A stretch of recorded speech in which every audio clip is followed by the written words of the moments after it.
नमस्कार दोस्तों, मेरा नाम है सोनू और आप देख रहे हैं हमारा हिंदी यूट्यूब चैनल हिट्सन। तो आज का हमारा जो टॉपिक है, इसमें हम प्लम्बर ट्रेड के छात्रों के लिए जो है मंथली टेस्ट लेकर के आए हैं। यहाँ पर आप देख सकते हैं मेरे पास जो है फरवरी 2020 का एक मंथली टेस्ट है, जिसे हम इस वीडियो में सोल्व करेंगे। इसके अलावा आप जो पीडीएफ को भी डाउनलोड करेंगे और उस पीडीएफ को जब आप डाउनलोड करेंगे तो उसमें जो है आपको 5 मंथली टेस्ट और मिल जाएंगे। ये जो आपका छठा मंथली टेस्ट है जो हम इस वीडियो में करेंगे, इसके अलावा आपको 5 मंथली टेस्ट और मिल जाएंगे, यानी कि आपको टोटल 100 क्वेश्चन और मिल जाएंगे पढ़ने के लिए। ठीक है, तो चलिए शुरू करते हैं इस वीडियो को और देखते हैं कि इस मंथली टेस्ट में आपसे किस तरह के सवाल पूछे गए थे। और ये जो मंथली टेस्ट है आपके लिए बहुत ज्यादा इंपॉर्टेंट है, क्योंकि आपके जो फाइनल एग्जाम में पेपर होते हैं उनमें जो क्वेश्चन आते हैं वो इन्हीं टेस्ट से जो है उठाए जाते हैं। ठीक है, सो इन क्वेश्चन को पढ़ना आपके लिए बहुत जरूरी है।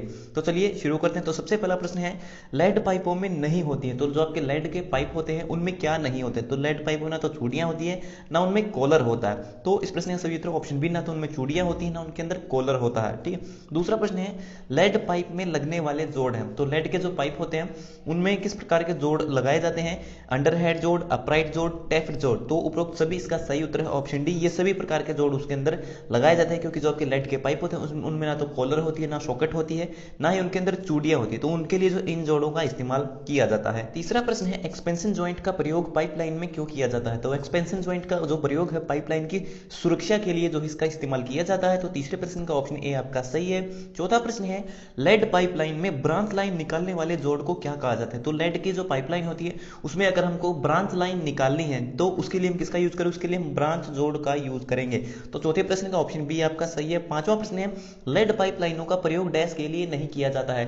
तो लेड का मतलब होता है सीसा। ठीक है, और सीसा जो होता है वो जहरीला होता है, क्योंकि जब जो शीशे के जो पाइप होते हैं यानी कि जो लेड के पाइप होते हैं, अगर उनके माध्यम से हम जो पानी को गुजारते हैं तो जो पानी है वो विषैला हो जाता है, जिससे व्यक्ति बीमार हो सकता है। ठीक है, तो इसलिए जो पीने वाले पानी के पाइप होते हैं उनमें जो है लेड पाइपों का यूज नहीं किया जाता। तो पांचवें प्रश्न का जो ऑप्शन ए है आपका सही है। छठा प्रश्न है, टीन का गलनांक होता है। तो जो आपकी टीन धातु है उसका मेल्टिंग पॉइंट होता है 232 डिग्री सेल्सियस। तो छठे प्रश्न का ऑप्शन डी आपका सही है, यानी कि 232 डिग्री सेल्सियस तापमान पर टीन जो धातु है वो पिघलने लगती है। सातवां प्रश्न है, पाइप पर डाई द्वारा बाहरी चूड़ियां काटने की क्रिया क्या कहलाती है? तो पाइप डाई जो होती है, जो आपकी रेसेट पाइप डाई होती है, उसके माध्यम से हम पाइपों पर बाहरी चूड़ियां काटते हैं तो उसे क्या कहते हैं? उसे हम थ्रेडिंग कहते हैं। ठीक है, और जो ऑप्शन डी यहाँ पर आप देख सकते हैं, टैपिंग, टैप के माध्यम से जो हम आंतरिक चूड़ियां काटते हैं। ठीक है, आंतरिक चूड़ियां काटने का जो प्रोसेस होता है उसे हम टैपिंग कहते हैं, और बाहरी चूड़ियां काटने का जो प्रोसेस होता है उसे हम थ्रेडिंग कहते हैं। तो सातवें प्रश्न का ऑप्शन ए आपका सही है। आठवां प्रश्न है, निम्न में से जल वितरण व्यवस्था की कौन सी प्रणाली में डेड एंड अधिक होते हैं? तो जो आपकी डेड एंड प्रणाली होती है उसमें डेड एंड अधिक होते हैं, और इसका इस्तेमाल उन स्थानों पर किया जाता है जहां पर जो शहर है या फिर कोई भी कस्बा है वो पूरी तरीके से विकसित नहीं होता। तो ज्यादातर इसका इस्तेमाल गांवों में किया जाता है। नौवां प्रश्न है, रेती किस प्रकार का टूल है? तो रेती जो जिसे हम फाइल कहते हैं इंग्लिश में, तो रेती जो है एक प्रकार का कटिंग टूल है, क्योंकि ये धातु को जो है छोटे छोटे कणों के रूप में काटता है, उसको घिसाता है और उसको काटता है। ठीक है, तो नौवें प्रश्न का ऑप्शन सी आपका सही है, एक कटिंग टूल है। दसवां प्रश्न है, पंप को प्राइम करना क्यों आवश्यक होता है? तो प्राइमिंग का मतलब क्या होता है? प्राइमिंग का मतलब होता है किसी भी पंप से हवा को निकालना।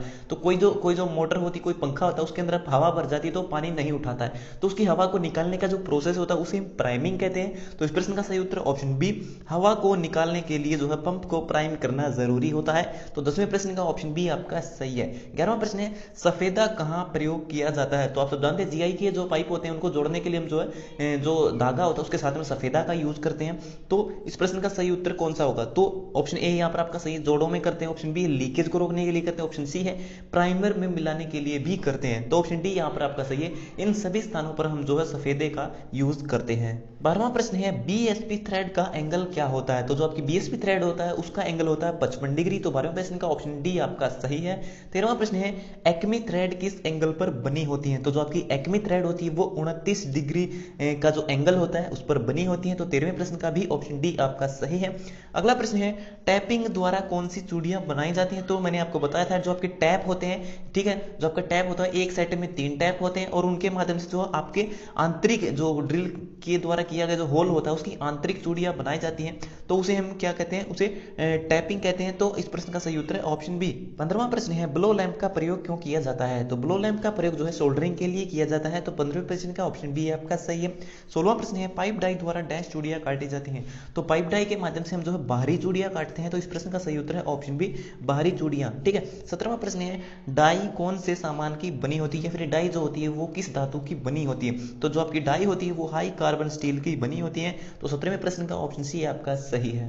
18वां प्रश्न है सॉकेट का प्रयोग किया जाता है। तो सॉकेट क्या करती है, पाइपों को जोड़ने का काम करती है। तो इस प्रश्न का सही उत्तर है ऑप्शन बी, दो पाइपों को जोड़ने के लिए सॉकेट का यूज होता है। 19वां प्रश्न है डैश धातु 99.99% शुद्ध होती है। तो इनमें से कौन सी धातु जो बिल्कुल शुद्ध होती है? तो जो आपका सिक्का होता है जिसे हम लेड कहते हैं, सिक्का जो धातु है वो सबसे शुद्ध होती है, इसे हम सीसा भी कहते हैं। ठीक है। 20वां प्रश्न है पानी की डैश वितरण व्यवस्था हमारे देश में प्रयोग नहीं की जाती। तो कौन सी व्यवस्था हमारे देश में यूज नहीं होती? जो आपकी रेडियल प्रणाली होती है उसका इस्तेमाल हमारे देश में नहीं किया जाता है, क्योंकि ये जो प्रणाली ये सबसे ज्यादा महंगी होती है। ठीक है। तो ये हो गए हमारे आज के सभी प्रश्न कंप्लीट। सो वीडियो देखने के लिए धन्यवाद। अगर आपका कोई सवाल है तो आप कमेंट बॉक्स में लिख करके पूछ सकते हो। तो मिलते हैं हमारी अगली वीडियो में, तब तक के लिए नमस्कार।